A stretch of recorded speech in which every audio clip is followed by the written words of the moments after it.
Okay, next we're going to talk about medications that treat bipolar disorder. This figure was taken directly from a textbook, Pharmacology for Mental Health Professionals. It shows you the concept of mood disorders being on kind of like a pendulum. So it shows you way over here, it shows you major depressive disorder and how the range can go for major depression, for dysthymia, from cyclothymia, from bipolar 2 and bipolar 1, and that's because the differentiation between the hypomania and the mania, full-blown mania. So with bipolar, medication is the mainstay of treatment. Initially, it was lithium that was prescribed for mania, and then they introduced anticonvulsants that have been determined to be effective agents. Routinely, medication regimens include multiple mood stabilizers, concurrent antidepressant therapy, and adjunctive agents such as a benzo or an antipsychotic. This is necessary due to the severity of symptoms and the complicated course of the illness for many patients. Even with these regimens, substantial poor response or treatment resistant is not uncommon. The atypical antipsychotic olanzapine is FDA approved for the use in bipolar disorder. It is not uncommon for those with bipolar to be diagnosed with major depressive disorder due to their current state being depressed.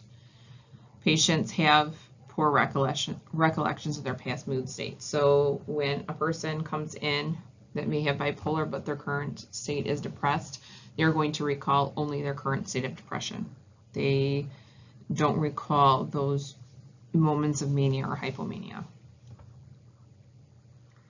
People with bipolar are depressed for almost 1/3 of their life. So that kind of shows you how that the depression, the mania or hypomania in normal states. So it's it's 1/3. That's a significant portion.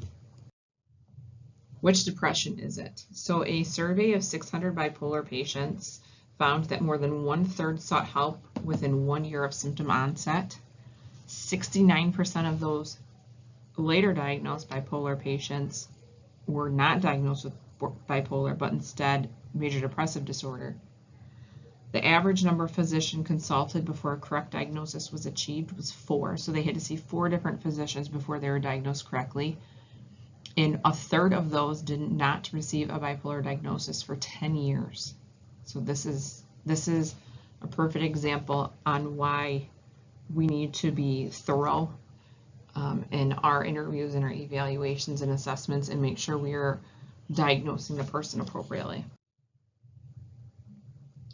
So when you're comparing bipolar depression versus unipolar depression, there are some differences. Bipolar depression, you'll see more mood lability during the episode, more motor retardation. So they're not moving around as much. Their motor functioning is more, for lack of better terms, and related to this, it's slowed. They spend more time sleeping, they're overeating, they may have psychotic symptoms, and they have comorbid anxiety, but this does not include generalized anxiety disorder. In unipolar depression, you would see more of the insomnia, weight loss, agitation, and comorbid generalized anxiety disorder. So all of these symptoms can be observed in either bipolar depression or unipolar depression, but it's more strongly associated with the one that it's listed under. There is a special mention that is needed regarding medication treatment for bipolar 2. So is there a difference in responsiveness to the various mood stabilizers between bipolar 1 and 2? What is the role of the antidepressant in bipolar 2? The preferred mood stabilizer in bipolar 2 is lithium carbazepine, Davoprox, and lamotrigine, and they all have been found to be effective. As to the role of the antidepressants, few studies have been conducted, but prelim results suggest that the antidepressants may be safe and effective and may not present a high risk for mania and hypomania switching. And this is with the bipolar 2. Due to the high morbidity and mortality associated with bipolar 2, the decision to exclude a mood stabilizer must be made on a case-by-case basis. Here is just some review of some treatment guidelines for bipolar disorder. Mood stabilizers. Mood stabilizers are used to treat bipolar, schizoaffective, impulse control disorders, intermittent explosive disorder, and cyclothymia. The classes of medication include lithium, anticonvulsants, and antipsychotics. Lithium. So a little background on lithium. In the 19th century, lithium salts were used in the treatment of anxiety, gout, and seizures. And in 1949, the importance of lithium's anti-manic actions were indirectly discovered, with observation that it produced a calming effect in animals. Human testing in mania and agitated individuals soon followed. It didn't gain acceptance in American medicine until 1970 due to safety concerns, following reports of toxicity in cardiac patients who utilized the medication. So what is lithium FDA approved for? Acute manic episodes, maintenance of bipolar. It is not effective for mixed mania, substance-induced mania, or anyone who is experiencing rapid cycling. It was firmly established as a safe and effective treatment for acute mania and for the prevention of manic depressive episodes. Response rates in typical bipolar disorder was estimated to 60 to 80%, which is terrific response rates for medication. The dosing is typically 300 milligrams 2 to 3 times per day, but it has to be adjusted based on plasma levels when they do the blood draws. We've talked about this before. It's really good to use with those that are self-harming or are suicidal. But remember, when the medication is discontinued, the risk of suicidality is increased. Lithium's mechanism of action is still unknown. It does not share the sedating or euphoric properties of other psychotropics except for mild cognitive and motor slowing in healthy individuals. Most treatment guidelines consider lithium and divalproex as first-line agents. Many select divalproex over lithium because of the side effects and toxicity concerns, but others prefer lithium when guidelines are followed because it's the most effective agent. Lithium requires close monitoring levels, blood levels, and management of side effects. Just some little facts here. It's found in nature. Because of its chemical activity, it will combine with other ions to form lithium salts. It does share some properties of sodium and potassium. It demonstrates a narrow therapeutic window, so the therapeutic dose is very close to the toxic dose, which is a lot of the concerns of doctors. It is prescribed by dose, stage of symptoms, and concentration in the blood. Side effects are often indicative of blood levels, but not always. Acute states, the daily doses from 1,200 to 2,400 milligrams is required. Most patients generally need less after they're stabilized, which is to about 600 to 800 milligrams per day.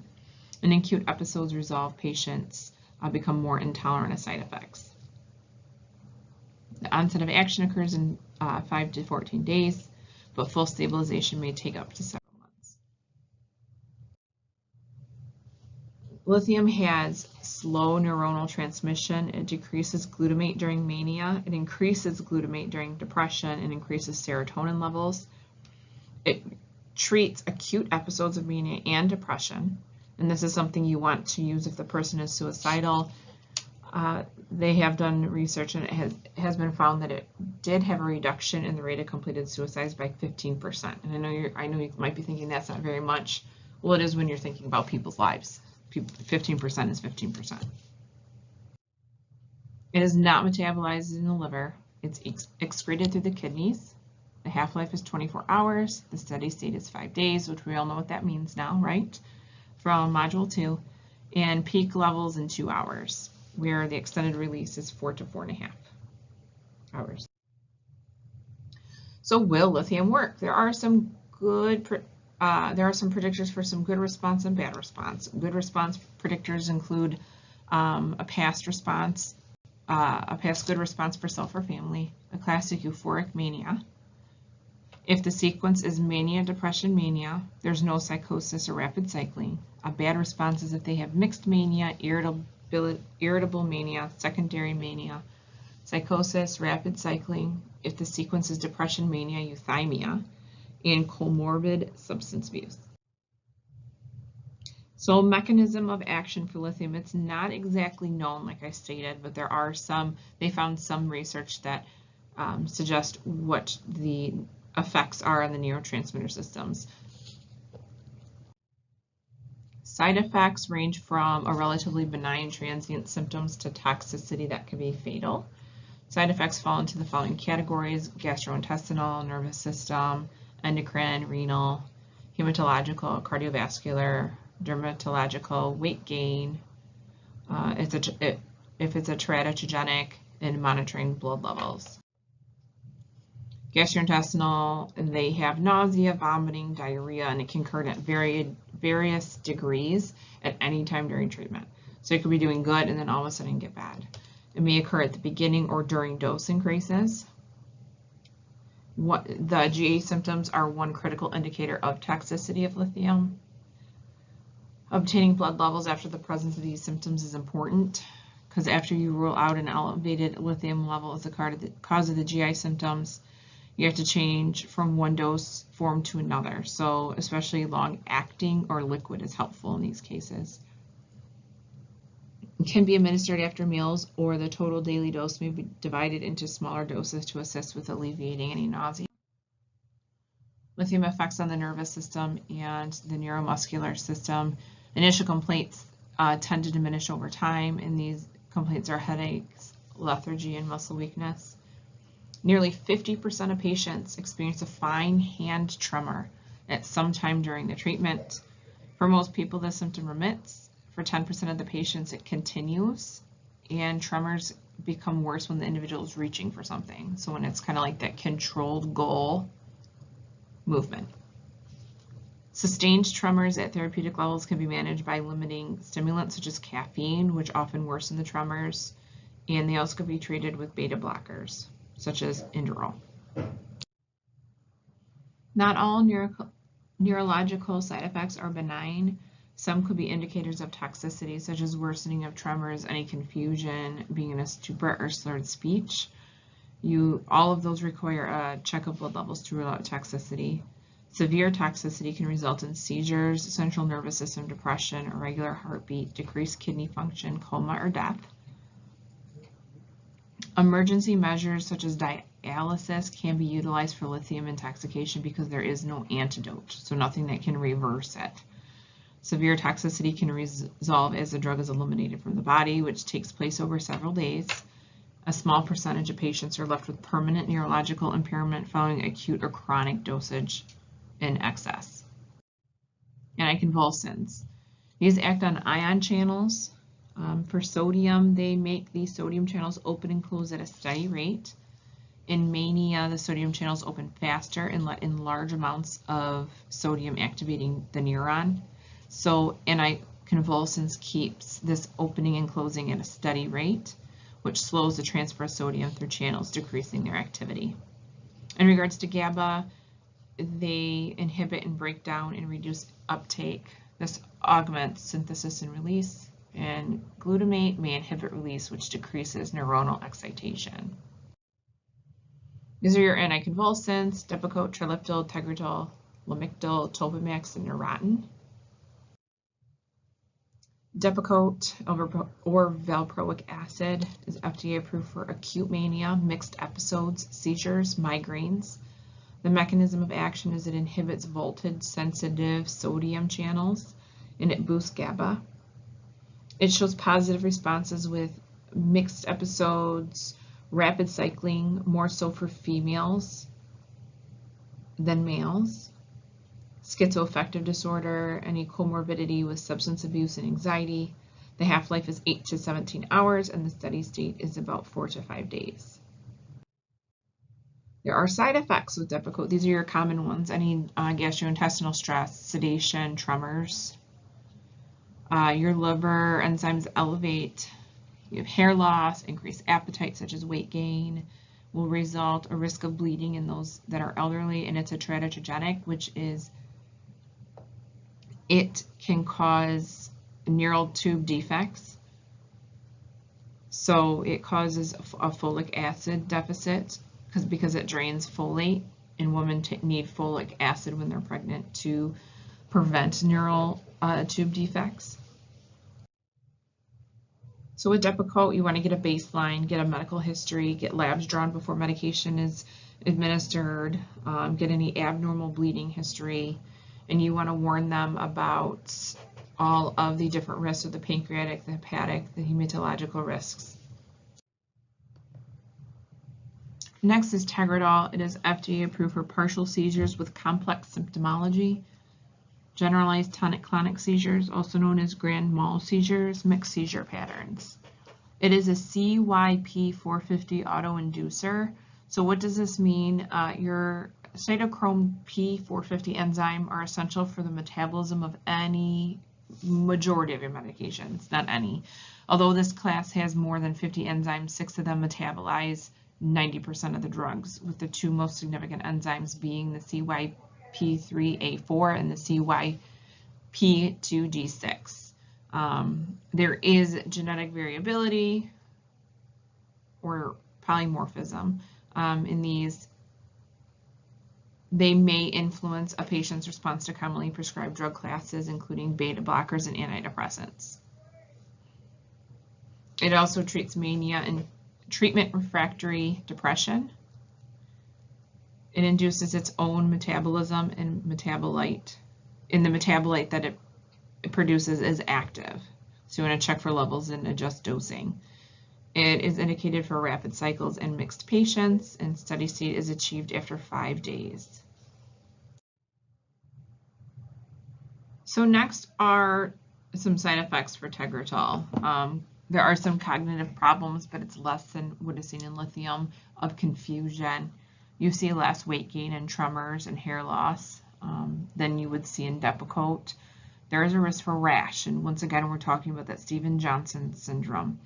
It starts in the body trunk, and it looks like a skin burn, but eventually the skin will kind of slough off. I encourage you to Google Stevens-Johnson syndrome. It is terrifying. It's life-threatening. It usually starts with flu-like symptoms, and then you will get sores that may blister. So you get this rash that may look benign at first, like I was saying. It is a medical emergency, and medical treatment is needed as soon as possible. Risk is considered to be elevated when family members have had this, or you are positive for the HLA-B1502 gene, or anyone who is Chinese, Southeast Asian, or Indian descent are more likely to carry. So with Tegretol, you want to get a baseline, which includes a medical history and blood work done. There are drug interactions. Some drugs can actually increase Tegretol levels, and some can decrease levels. Some examples that decrease Tegretol levels are neuroleptics, barbiturates, and tricyclic antidepressants. Depakote could increase or decrease the levels, and it may increase other drugs' metabolisms. Next is triliptol. This works by blocking voltage-sensitive sodium channels, and it inhibits the release of glutamate. It is metabolized in the liver and excreted in the kidneys. It is helpful for treatment-resistant bipolars and psychotic disorders. Effective for acute mania, but it takes a few weeks to be effective.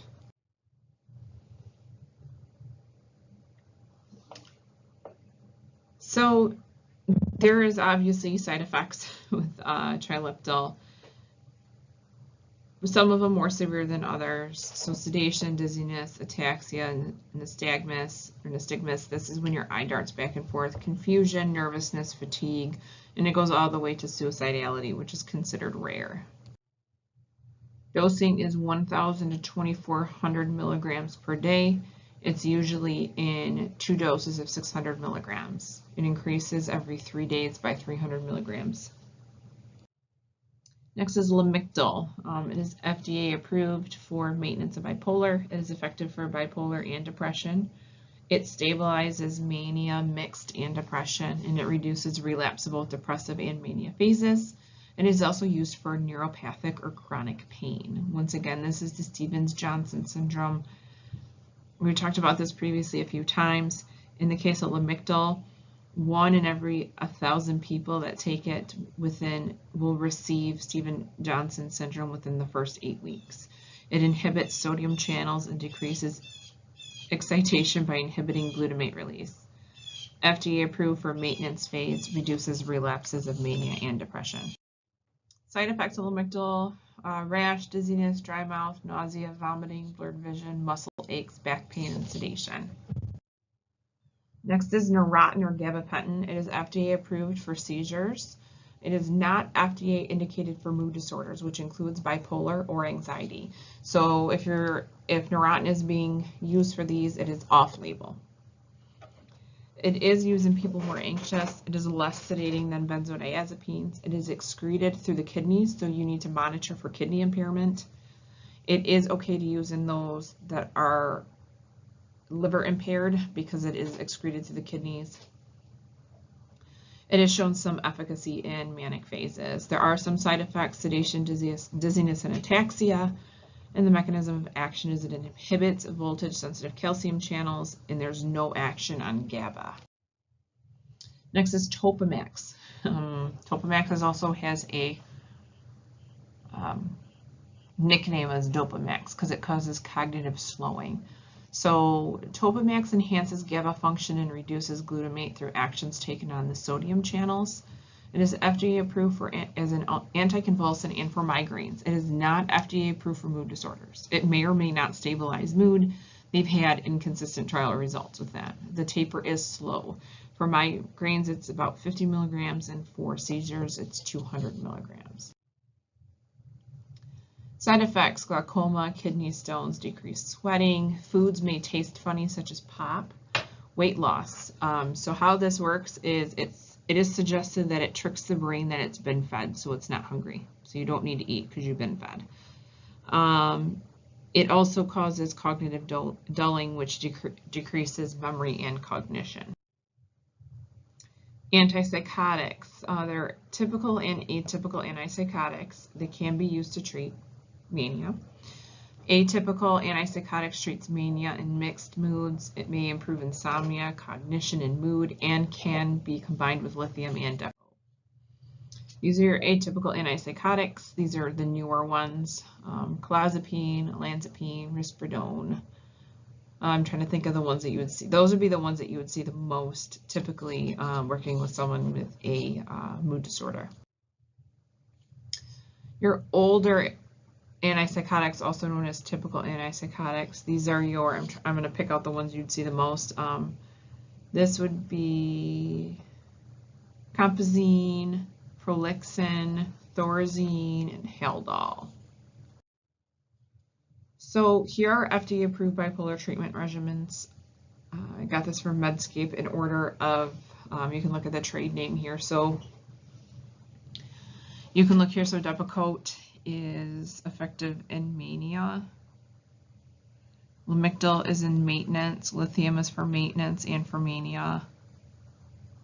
Abilify is mania, mixed, and maintenance. Geodon, mania, and mixed. Risperidone, mania, and mixed. Seroquel, just mania and depression. Thorazine, mania. Zyprexa, mania, mixed, and maintenance. And Symbyax is just depression, which we talked about in antidepressants. And this is taken directly from your book. This is helpful because it tells you the typical dosing. So you're going to have your trade names, your generic names, and your typical dosing. So your Abilify or aripiprazole is dosed 15 to 30 milligrams per day, and it tells you the MOA or mechanism of action. And once again, this was taken from a lecture I attended by Sharon Freeman Clevenger. She's fantastic. If you ever get a chance to see her, I'd recommend it. So this, once again, just like it was an antidepressant, you have your medication, you have your FDA indication and dose. So for schizophrenia, Abilify is dosed at 10 to 15 milligrams. Bipolar starts at 15 and is an adjunctive therapy for depression, 5 to 10 milligrams per day. For weight gain, there is no or low risk for weight gain. Diabetes is none, so it's not, doesn't do so much of a metabolic effect here. No lipids, and probably what you're going to want to look here, because this is something that you'd work with your clients, is if it's sedating or not. So if someone is on, let me see, Clasaril for schizophrenia, it's very sedating, they're falling asleep. Can it be dosed at night? those sort of things. Typical antipsychotics, D2 dopamine receptor agonists, high potency. They have a higher risk of EPS side effects due to the antipsychotic binding with that D2 with high affinity. Haldol is an example of this. Low potency, it has less affinity for D2 receptors, so it doesn't attach completely or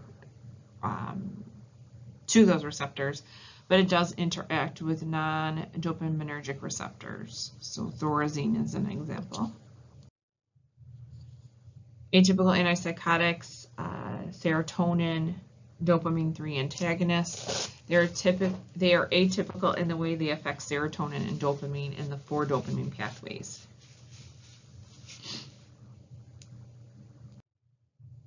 Risperdal. Risperdal is an atypical antipsychotic. It acts like a typical antipsychotic at 6 milligrams or greater. The EPS side effects are dose dependent. It is most likely to induce hyperprolactinemia, which is when, so for example, male can develop, can lactate from their breast. So Risperdal is, especially with men, I know when I worked in a setting with males who were on Risperdal, they would complain of this side effect, obviously with good reason, and they'd want off of it. And then if someone else was just put on it and another person told them that this was a possibility that could happen, they immediately wanted off of it. Weight gain and sedation are dose dependent. It is FDA approved for monotherapy or adjunctive therapy for acute mania or mixed episodes. It has a Risperdal M-tab, which is orally dissolving. Side effects include restlessness, insomnia, constipation, and dizziness. Ooh. There is significant risk during pregnancy. Invega is a metabolite of Risperdal, but it is currently not FDA approved for bipolar. Next is Zyprexa, or olanzapine. It is calming, so it works really well with those that experience agitation. It has a low discontinuation rate. It is sedating. Weight gain is significant at 30 to 50 pounds because it has high metabolic side effects. So this right here, people do not want this because of that reason. It's a strong antipsychotic and mood stabilizer. There is a dissolving pill called Zyprexa Zydis. It is FDA approved for acute mania. It is a drug of choice for patients presenting with mania coupled with psychosis. Side effects include sedation, weight gain, constipation, dry mouth, dizziness, orthostatic hypotension, which again is when you stand up too quick, your blood pressure drops, and weakness. This is not recommended during pregnancy. Next is Seroquel. It is associated with weight gain, but less so than Zyprexa. It is the most likely to cause orthostatic hypotension. It is FDA approved for acute mania, is mono or an adjunctive therapy. Side effects include sedation, dizziness, constipation, and dry mouth. When there's nearly to little to cause tardive dyskinesia, and can be abused especially when it's crushed or snorted. So it's becoming almost like a street drug in that regard. Next is Geodon. This is not associated with weight gain. There's low sedation. You want to take this medication with food because it can increase absorption up to 100%. So this is a perfect example of when you'd want to educate your patients or clients. It treats acute mania with or without psychosis. It may be helpful for those that experience anxiety and depression, but it can be agitating at low doses. It can cause a fatal arrhythmia. Side effects include excessive sleepiness, rash, dizziness, anxiety, and nausea, and it is not recommended during pregnancy.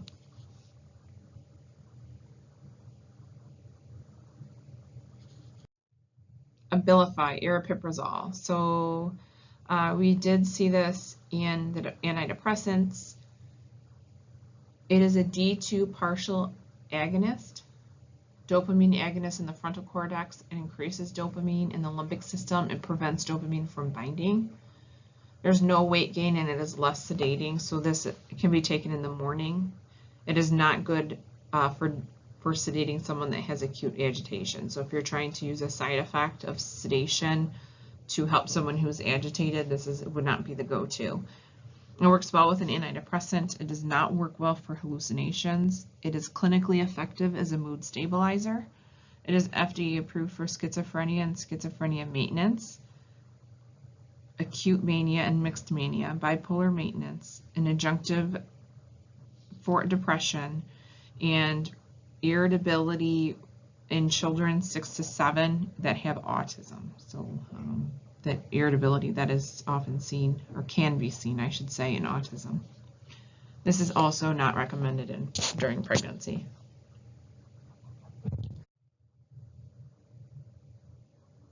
Next is clozaril. It is sedating. It is the strongest of the medication. It has a significant side effect profile. It's typically used only with those that are treatment resistant due to this side effect profile.